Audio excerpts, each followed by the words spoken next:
Hello again, fellow BeachBum traders. Looks like we're back on Mr. Market's wild ride, huh? It's been quite a roller coaster in the past week.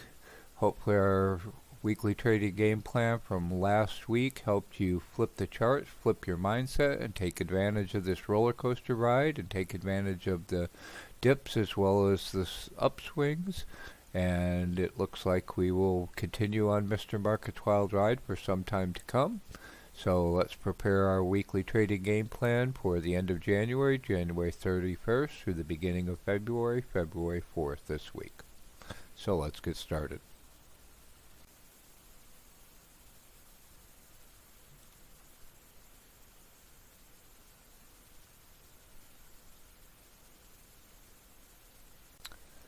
If you have not seen our weekly trading game plan from last week, where we talked about how you can flip your mindset, flip your charts, take advantage of the downswings and upswings in a bear market, how you can make money in a bear market, highly recommend you look at that, look at the leveraged ETFs that you can use going both ways. We'll talk about that further. But please see how to make money from a bear market in last week's part 1 weekly trading game plan. I'll put this link in the description box below for your easy reference as well. And firstly, I'd like to start again by reviewing the browser version of the email I get from the CNBC Investor Club from Jim Cramer.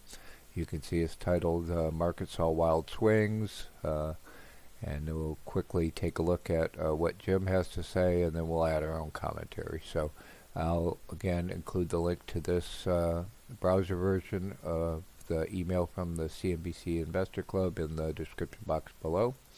But what we can see is, incredible volatility. I'm sure we all experience that. These swings from red to green, green to red in the market indices. It seemed like there was around noonish many days this week. The market indices would reverse and go the other direction, just like a roller coaster. And we saw volatility rise above 30, spiked briefly, and then recede. Now it's sitting at about 27.66. So again, we'll talk how to play all those peaks and valleys, dips, roller coaster ride in Mr. Market's wild ride, and how we can make money in any market, bear market, bull market, etc. So we could see, Jim's again recommending if you're a long-term investor, stick with high-quality, profitable companies, and we've talked about that as well. As we want cheap, value, profitable companies that are making money if we're going to hold them for any period of time. So again, you can read the details of this. He talks about risk and volatility interpreted as risk. Again, you can read all of this. It's useful information. But let's just look at some of the earnings data, the economic data that came out this week. The big news, was the FOMC meeting. And it was quite interesting that when the notes came out were read at 2 p.m., markets didn't react much. Volatility went down. And then when Chair Powell started talking at his press conference, then the markets dumped. They didn't like what he was saying. He was more hawkish. They were hoping maybe he'd back off, I believe, and that didn't happen. And so the market dumped on that press conference. And in particular, certain comments, you could see the volatility start to increase and the markets decline on certain comments. So there was a quick reaction to that FOMC meeting, and then Thursday, Friday, it was still being digested, and a lot of discussion about rate hikes. We'll talk about that, inflation, etc. So again, we'll talk about how the market is digesting that data. Gross domestic product was higher than expected, very high, which says inflation is still hot. We've been saying this for a long time.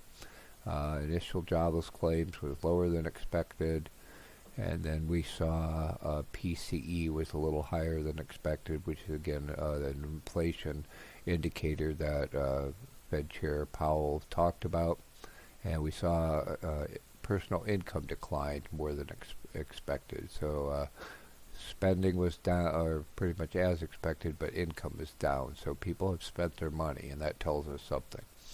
A lot of earnings still, and again, you can find the earnings calendar long-term in investing.com, short-term in Webull. I again highly recommend that you continue to listen to earnings. Anyone that comes out with bad earnings is getting punished severely. You saw what happened to Netflix, Robinhood, etc.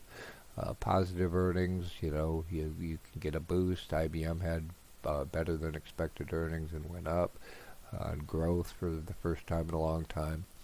And then we have a pretty standard slate of economic data coming out this week. So, and again, I'll flip over in a second to the economic data calendar in investing.com. We can see more detail and the results from last week. So again, this is the browser version of the email from the CNBC Investing Club for last week, and I hope that helps. Okay, if we just quickly again look at the results for some of the economic data in the economic calendar on investing.com.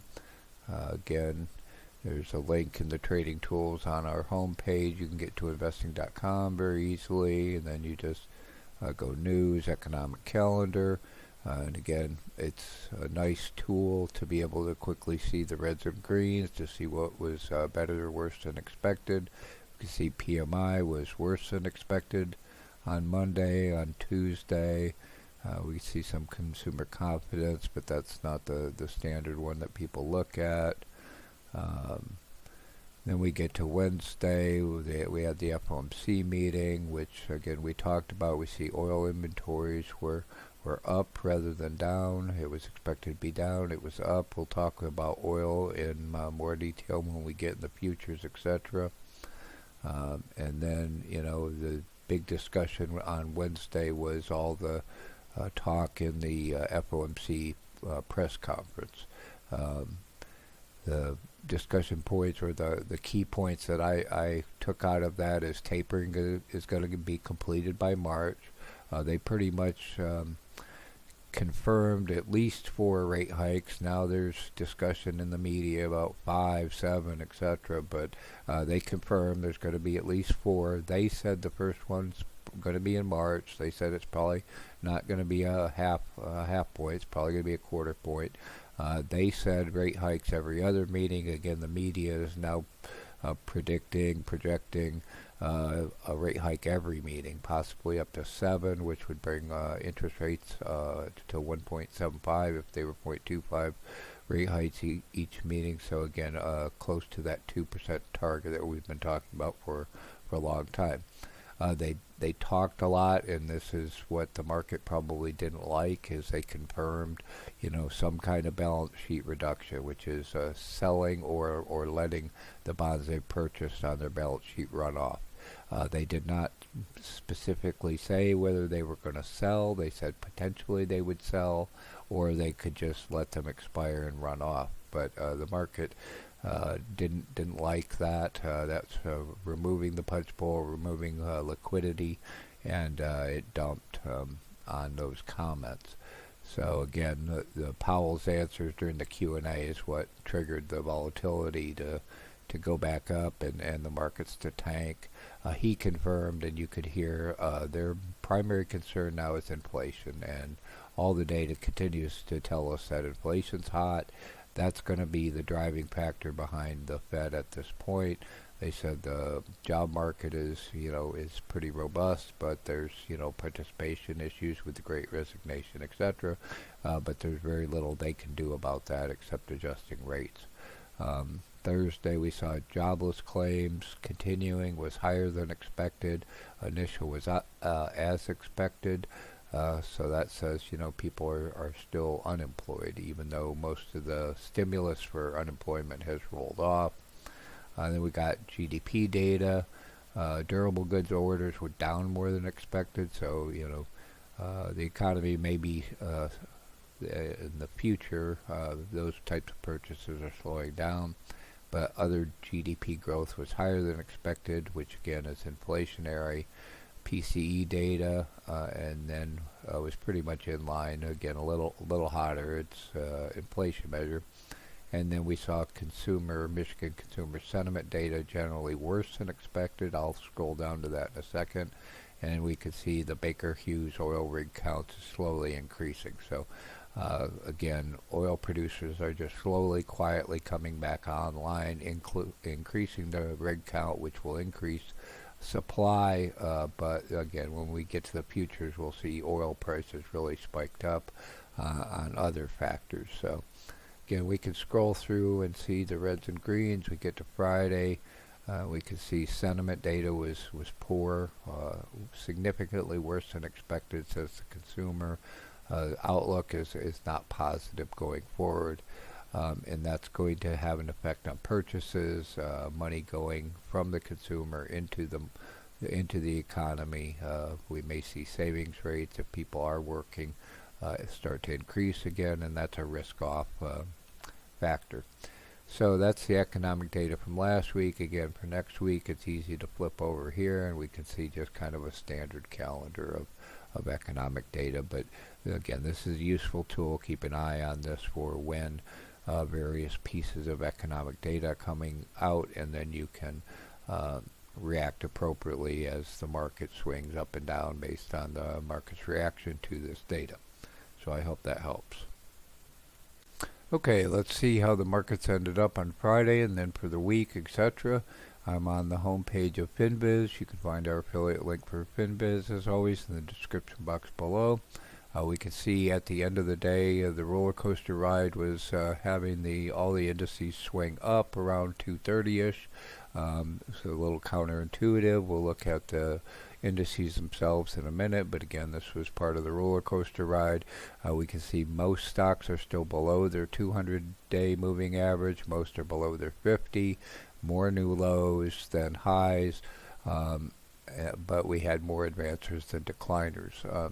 So it was a little counterintuitive, possibly a bull market rally, and we'll talk about not to get caught up in those too much as we go forward. And we see the heat map was mostly green. Again, this was just a rally up at the last minute on Friday. We look at some of the news. Part of that was probably due to Apple's record earnings. Apple was very positive. It's a big factor in the index. Here you've got a prediction for 5 rate hikes like we talked about. And then, again, we'll look at oil in the futures, but we can see oil was a roller coaster ride of its own. Same thing with natural gas. Natural gas spiked up briefly and then receded a little bit. We'll talk about how to play that using boil and cold. Again, we'll get in the futures of oil, but we can swing that, playing gush and drip. Gold declined below 1800, and we'll again talk about position we reinitiated in monthly dividend paying ETN and gold on that dip. We see all the indices ended positive, but we'll look at the swings in that in a minute. We see the Treasury 30-year above 2.8. I think it's spiked even higher to 210, 211. 10 years at 178. I think it went as high as 1.8. And again, there's a roller coaster ride in there based on people's risk off. We'll see all that in the futures. Okay, let's look at the major indices. I'm looking at the SPY. We can see the SPY broke down through that upturning channel, broke down through the pivot point. It looks like it is, testing, trying to form a bottom. We're going to see this in all the indices. I believe they are testing, trying to form a bottom here. I would not be at all surprised if they test the low point of the bottom on a capitulation on any of these cases.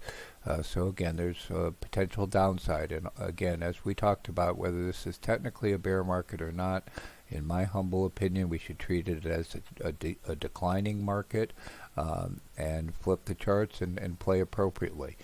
You can see now we're below the 200 moving average, we're below this pivot point. Those are now going to act as resistance points. So we may see rallies up to these resistance points and then bounces down, just like if we flip the charts, we would see bounces off of the support line. So again, we're going to see that in all the indices. If we look at the NASDAQ, the Qs, again, the volatility is even higher. It looks very similar. You can see it's dropped down below its pivot point. It's well below its 200-day moving average. So again, there's the and it looks very similar. It's trying to form a bottom. And again, because we're so far away from these resistance points and moving averages, we could see significant rallies to go test those points, but then it looks like we're in a major downtrend, so play accordingly. So similarly with the Dow, again, this looks like it stabilized on this pivot point, on this support level. It's testing it. It formed a bottom. It dropped below. Again, I would not be surprised if any of these test the lows before they eventually form a stable bottom and resume an uptrend. In the long run, again, my opinion, this is not financial advice. I'm not a financial advisor. This is for educational and entertainment purposes only.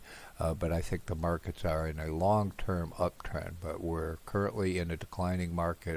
I'll call it a bear market, whether it technically is or not. We need to treat it that way and play accordingly.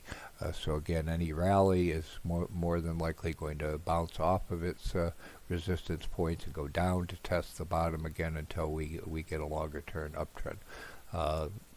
The Russell 2000 IWM, and again, it tends to be more risky, small caps type stocks, and it's just declining. It's testing this lower trend line, but in just a general decline. And again, as we'll talk, anything that's not profitable, high debt, etc., is at risk. So we want cheap, profitable value stocks, not risky, not profitable, not making money type of stock. So again, this is just in a steady downtrend. It's testing this line. We'll see some bounce rallies. Here's a resistance point at 210, but it's definitely in a overall decline. I'm not going to look at the biotechs, but they're going to look very similar here. If we look at the VIX very quickly, we'll see it spiked up, very briefly receded, but is hanging around this 30 level. I think any trigger, any catalyst could cause it to spike up and test this point again. The Ukraine-Russia conflict might be it, or just anything might cause it to spike back up and test that point before it retraces, recedes, because it's just hanging out in the 30 area. So we do still have our buy up at this point. Didn't catch when it briefly spiked there, so we still do have a buy to short the VIX using SVXY sitting there, and on any catalyst just to catch it. So next we'll look at groups, what sectors are performing, outperforming, underperforming, etc. And then we'll look at futures. Okay, if I look at the groups tab in FinViz, click the groups there.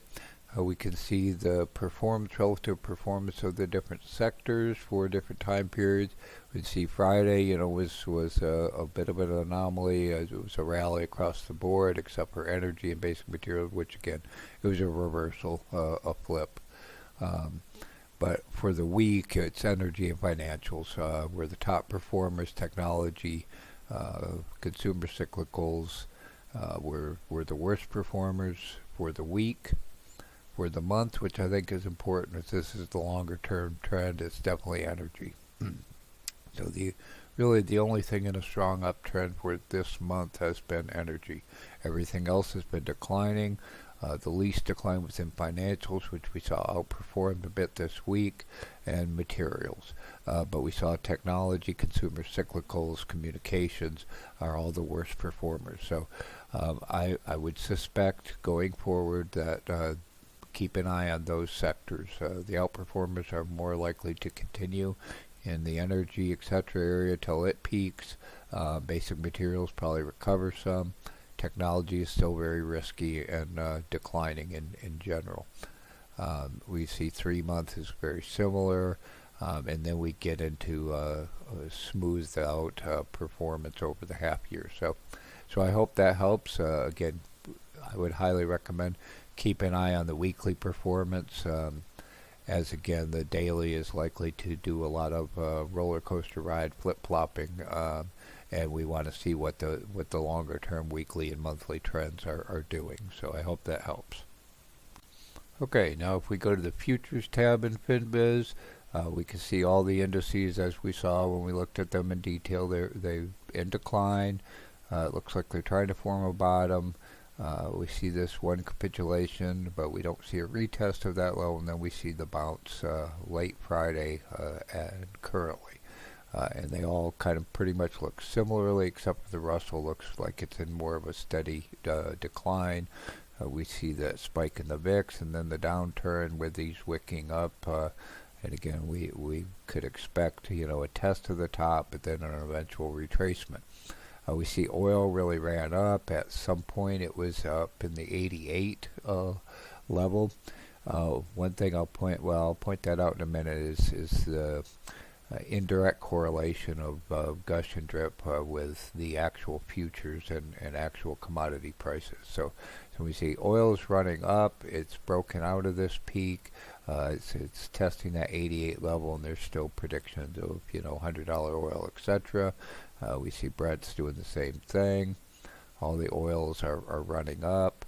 We see nat gas really spiked up, wicked very high, very close to this peak point, and then it retraced a little bit from that high. But here's an opportunity, I believe, is we played this run up previously using Boyle, made a nice profit. It peaked, came down. It looks like it's probably going to retest this peak, and we're going to look at shorting this peak using cold. So if it does peak and turn down, or wherever it does peak and turn down, we're going to be looking for a short in nat gas for a very short-term swing trade to make that profit. The longer-term trend's going to still be up. Now there's predictions of colder than expected winter months coming forward. We've got the issues with nat gas in Ukraine, which is probably, or Russia and Eastern Europe, Germany, which I'm sure was behind part of this spike. I won't go into more details right now about that, and there's also an oil factor between Russia. If they sanction Russian oil, that reduces supply, and if demand stays the same, we'll see what OPEC does next week if they increase supply to balance out the Russia factor. We see oil took this decline, and as I mentioned earlier, when it took this, what I call irrational decline, I believe it was prompted by the spike we'll see in the dollar, which did pressure all the dollar-based commodities. We went long on GLDI. Again, that's a monthly dividend paying ETN, Credit Suisse ETN, which is great because we'll just get paid monthly holding on to this. We're not looking for as much price appreciation in that. It's an inflation hedge, as well as it's paying us a nice monthly dividend while we wait. So we have money parked in gold there. We have money parked in silver using SLVO, which is the Credit Suisse ETN on silver. And again, they both pay just a monthly dividend, and there's upside opportunity, and we can swing those appropriately, and while we wait, we just collect the monthly dividend. We see all the commodities were running a roller coaster as well. See, lumber finally did decline. That's kind of interesting. There is a long on lumber. Nobody's been able to find a short on lumber for me, but the long on lumber is called wood. So if it does bottom and turn again, we might play a long on wood. And we see the roller coaster, the chop in the bonds. Again, this is puzzling at times, but there's so many factors. Is when people go risk off, when these mutual funds do their balancing, then they buy bonds, even though we know the Fed's going to decrease their purchases, so we would expect prices to go down, yields to go up based on the Fed's activity. But then we have this risk off rotation where people bail out of stocks and they think they want to jump into bonds, so we see these spikes on those risk off days and then the long-term trend down. We are waiting for this to bottom, and then we will probably, when it eventually finally bottoms, we'll probably go long some ETFs on bonds, but I don't think the bottom's in yet, and we'll continue to see this chop. It is playable, but it is very choppy. We see the spike in the U.S. dollar, and again that puts pressure on any dollar-based commodities, which probably held down some of the run in oil and drove gold, silver down. So hopefully, you know, when this pressure relieves a little bit, the commodities, basic materials, will probably benefit from that as well. So I hope that helps. So how do we make money while we're on Mr. Market's wild ride and in this bear market? So let's talk about some strategies about how we can make money. Some things I want to point out is, you know, in general, markets hate uncertainty, and there's a lot of uncertainty. Although the fear gauge really has not spiked, we're still not in extreme fear, which says there's still an opportunity for a capitulation bottom with extreme fear, and a lot of people are waiting for that extreme fear to call the bottom. Again, you often won't be able to tell that we've hit bottom until after we see it. We saw one quick wick down, spike down, but we can expect until we hit that extreme fear, extreme capitulation, we won't know that the bottom's there, and it'll probably be retesting that previous low with probably more volume, more certainty. There's a lot of uncertainty factors. You know, we've been saying for a long time, inflation's still hot. Powell is now confirming that and is now concerned about that, so that's going to drive the Fed. But again, the Fed's actual actions are still an uncertainty. They haven't given us an actual plan. They just said what they're likely to do. We know there's interest rate hikes. We don't know exactly when. We don't know exactly how big. Everyone expects 0.25 starting in March. We expect that. Liftoff is going to be a jarring event. It always is a jarring event when they go from zero to the first rate hike. We can expect a downside reaction. When that happens, even though everybody knows it's coming, it's almost always a jarring event. So then we also have the Russia versus Ukraine. A lot of traders I'm talking to are awaiting what actual sanctions are going to be imposed. We kind of expect they're going to sanction Russian oil. That's more of a political move than an actual economic move, as Russia can trade their oil to China, who's one of the biggest consumers of oil. And Russia and China are now in cahoots, so we could talk about that in more detail, and what that may mean. So again, how do we make money in Mr. Market's wild ride in this kind of bear market? Well, one factor is this is a great trader's market, right? We're getting these daily swings, high to low to high, etc. And if you can catch those swings, then you can make money. You just have to be nimble and play them. When things start to, you know, decline, you ride them down and then get out when the bottom's in, and then play the swing back up, just like a roller coaster.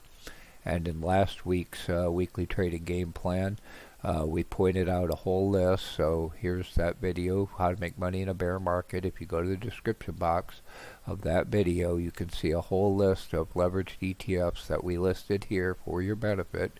So please refer back to that, of how you can swing low to high on any of the indices, the treasuries, the major global markets, and some of the commodities, and even how you can short ARK-K, so you can swing ARK-K going both ways. So again, please refer to this list in the description box of last week's weekly trading game plan titled How to Make Money from a Bear Market. Again, I'll leave the link to this video also in the description box below for your reference. So again, I hope that helps. Again, this is a good market for traders. If you're an investor, long term, it's painful, right? Because things are going to be declining.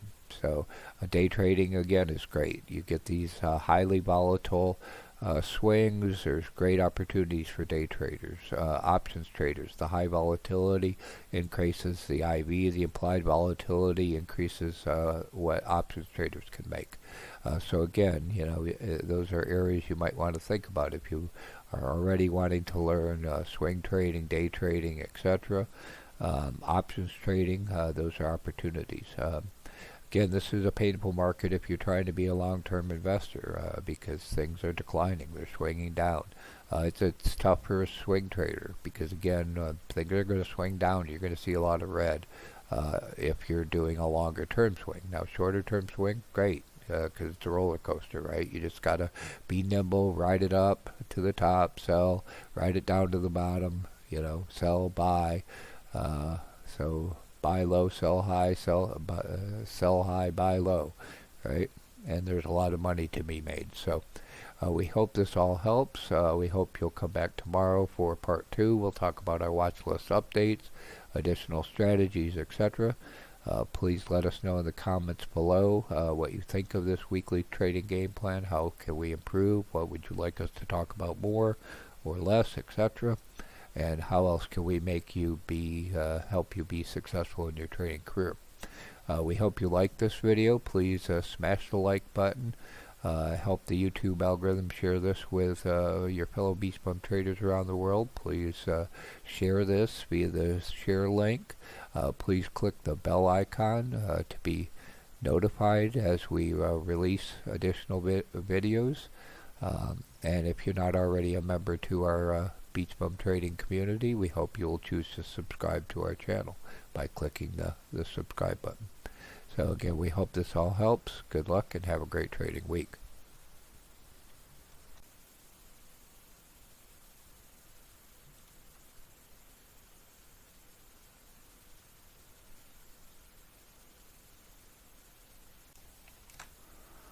We hope that you like our weekly game plan for the trading week for this week. Thank you for watching the video to the end. If you found this helpful, we hope that you will choose to subscribe to our BeachBum Trading YouTube channel, and please click the bell icon below to automatically be notified whenever we publish a new video. Please also share this with your fellow traders and friends via the share button included below. And let us know if you found our weekly game plans helpful in the comments included below. And let us know how we can improve. What would you like to see more, less of, etc. Thank you again for watching. Good luck and have a great trading week. Bye.